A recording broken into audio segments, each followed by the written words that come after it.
bersama dengan pasukan poros berhasil memenangkan perang melawan sekutu pada masa peperangan dunia kedua, sehingga Jepang menguasai hampir seluruh daerah di Asia Tenggara, termasuk Indonesia.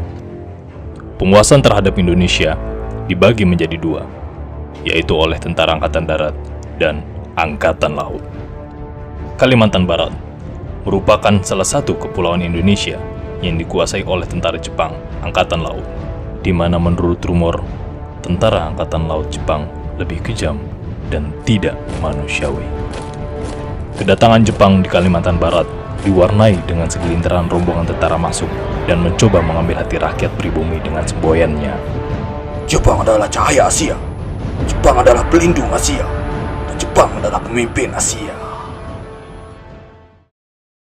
Namun, semua yang dikatakan berbanding terbalik dengan apa yang dilakukan tentara Jepang setiap harinya. Penganiayaan serta kekerasan terjadi setiap hari. Eksekusi umum menjadi tontonan wajib atas kekuasaan tentara Jepang, dan hal itu akan terjadi bagi mereka yang mencoba melawan. Datanglah seorang dokter bernama Rubini, satu-satunya dokter yang ada di daerah Mempawah, dan membangun sebuah rumah sakit. Banyaknya pasien yang merupakan korban dari kekerasan dan penganiayaan tentara Jepang membuat hati nurani Dr. Rubini tergerak untuk menyelamatkan Kalimantan Barat. Kemudian dia menutup rumah sakitnya dan mengundang seluruh tokoh penting yang ada di Kalimantan Barat untuk melakukan rapat rahasia di Pontianak. Ketika hari rapat besar itu tiba, pertemuan rahasia yang dilaksanakan di Pontianak itu pun dihadiri sejumlah tokoh besar. Di antaranya ialah para raja dan sultan keraton Melayu, kaum intelektual atau cendekiawan, tokoh agama, tokoh ekonomi dan pengusaha, dan panglima perang. Setelah seluruh undangan datang menghadiri rapat tersebut, Dr. Rubini pun memulai agenda rapat dengan menceritakan seluruh alasan mengapa dia mengundang seluruh tokoh penting dan tergerak untuk mengusir Jepang dari tanah Kalimantan Barat. Pada hari itu juga disetujuinya gerakan persatuan di mana seluruh rakyat Kalimantan Barat bersatu untuk mengusir seluruh tentara Jepang dari tanah Kalimantan Barat. Namun, tidak disangka ada dua orang pengkhianat yang membocorkan hasil rapat rahasia itu kepada Jepang hanya untuk mendapatkan imbalan. Mendengar hasil rapat rahasia itu, Jepang dengan sigap melakukan operasi penculikan terhadap seluruh tokoh yang menjadi peserta rapat rahasia tersebut, agar tidak terjadi pemberontakan. Operasi penculikan dimulai dengan menculik para raja di keraton. Dengan alasan akan menyekolahkan raja dan keturunannya ke Jepang, seluruh raja dari berbagai daerah diangkut ke dalam truk berlapis terpal. Selain para raja, anggota rapat lainnya serta warga yang tak tahu akan insiden itu diangkut paksa dari rumahnya dengan tangan terikat dan kepala ditutup kain. Kemudian, setiap pintu rumahnya ditandai dengan huruf Warui Hito yang berarti orang jahat, sehingga tidak ada masyarakat pribumi yang berani mendekatinya.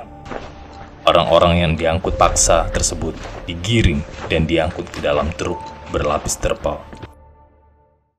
Seorang sultan bernama Sultan Hamid II selamat dari insiden penculikan dikarenakan sedang bersama istrinya di Belanda. Seluruh truk yang mengangkut masyarakat pribumi akhirnya sampai di tujuan terakhirnya, yaitu Desa Mandor.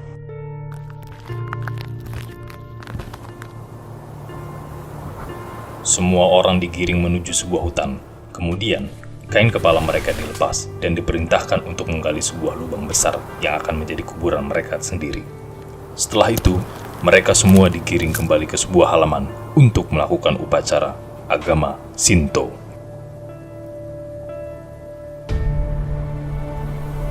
Upacara agama Shinto merupakan upacara keagamaan Jepang di mana mereka harus hormat ke arah matahari untuk menyembah dewanya.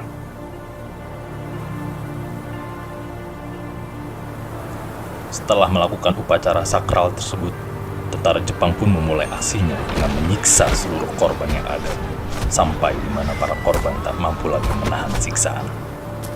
Kemudian, Mereka yang tak mampu lagi bergerak digiring kembali menuju lubang yang telah mereka gali sendiri sebelumnya. Dan seluruh korban siap dieksekusi.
Sultan Hamid II yang sebelumnya berada di Belanda pulang ke Pontianak. Setelah itu, dia langsung pergi untuk mengunjungi raja serta saudara-saudaranya di keraton. Namun, kabar yang ia terima ialah seluruh raja dan keturunannya sudah diberangkatkan ke Jepang untuk disekolahkan. Sultan Hamid II pun pergi menuju PBB untuk meminta bantuan mencari seluruh raja yang ada di Jepang. Keberangkatannya ke Jepang tidaklah berbuah baik. Tidak ada satupun ditemukannya raja dari Kalimantan Barat yang berada di Jepang saat pencarian. Setelah pulang ke Pontianak dengan kecewa, didapati 2 orang datang menuju keraton Sultan Hamid II dan mengabari adanya tumpukan tulang berserakan di desa Mandor dibawa oleh binatang liar. Setelah itu, Sultan Hamid II bersama timnya pergi untuk menelusuri di mana asal-muasal tulang itu berada. Tak lama setelah pencarian, ditemukanlah tumpukan tulang dengan banyaknya tulang manusia berserakan di mana-mana di dalam hutan desa Mandor. Setelah mendapatkan klarifikasi dari Jepang tentang seluruh kegiatan yang dilakukan Jepang di saat sebelum kemerdekaan Indonesia, didapatilah adanya operasi pembantaian besar-besaran yang pernah terjadi di desa Mandor. Dan demi menghormati para pahlawan yang rela berkorban demi kemerdekaan Kalimantan Barat waktu itu, dibuatlah makam di desa Mandor, sehingga sekarang dikenal sebagai Monumen Makam Juang Mandor.